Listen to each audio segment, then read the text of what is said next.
As Haven slipped through the farmer's market crowd, the side-eyed glances scrawled decades-old Haviland family gossip across her skin. She should have grown used to it, but these days it felt far more personal. And after all she'd done to help them, or tried to help them anyway. That was over now, though, thanks to her foolishness.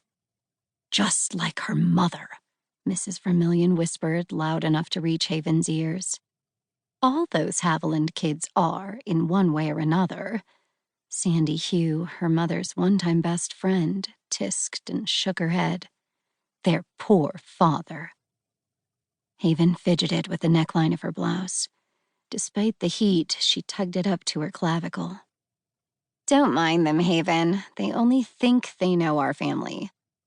Her sister Rarity adjusted the scarf tying up her ebony tresses.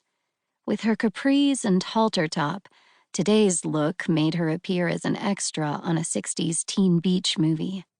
Rarity handed each woman a 3x5 flyer advertising her vintage dress shop. Ladies, bring this card into Fringe and Lace for 30% off your purchases. Unlike Haven, Rarity welcomed the attention, good and bad, and was determined to make a living off it. Rarity linked her arm through their brothers. Daniel doesn't let the whispers bother him, do you, bro? What was that?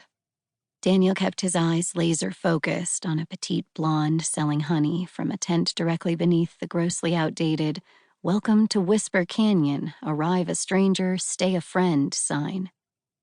Haven's stomach clenched. Leave it to her twin brother to find the one girl on Main Street he hadn't already dated. On second thought, dated wasn't the right word. At least Haven wouldn't be seeing this one on her office couch in a few weeks. Maybe if she'd heeded the term conflict of interest before, she could have saved herself a whole lot of heartache. Haven blew out a breath and gathered her chocolate brown hair in front of her right shoulder. Colorado shouldn't be this hot in early August, especially not in the mountains. Rarity combed the loose strands with a gentle touch. Everyone's just curious why their favorite counselor closed her practice. You've been the confidant for everyone in town as long as I can remember. Haven, you know what you need? Daniel's voice was as smooth as his perfectly coiffed waves of hair.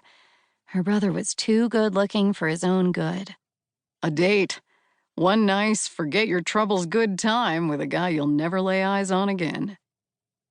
Haven allowed herself 2 blinks before she opened her mouth, making sure her judgment didn't stretch across her face.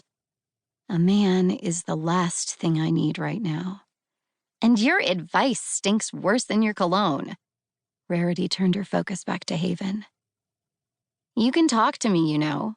Whatever you're carrying, you don't have to do it alone. Just as she had her entire 27 years, Haven molded her lips into a pleasant smile. Her family had been through the ringer. They certainly didn't need to fret over her. I'm fine, really. If you say so. I think I'll find some flowers for Mom's grave. Anyone want to join me? Nearby, 2 dogs barked a greeting to each other as their owners mingled over soy candles. A welcome distraction as Rarity's question hung awkwardly among the 3 of them. Daniel looked over his shoulder toward the blonde. I think I'll go sample the local honey. Was there any point in trying to dissuade him these days? Be careful, Daniel. Her brother neared and kissed Haven's cheek. You know me. Then he was gone. What about you, Haven? Rarity asked. A welcome breeze dipped into the canyon, cooling Haven's face. She and Daniel had taken after their mother in appearance, their skin bronzed quickly in the sun. Still, at this altitude, Haven shouldn't risk it. I need some of that sunscreen Delaney sells. I'm sure whatever you pick out will look great. I'll go with you to the cemetery, okay? Haven put steps between them quickly, lest she give in. Those women were right. Nina Haviland had passed more down to Haven than just her skin tone, and Haven didn't feel much like memorializing her mother for it.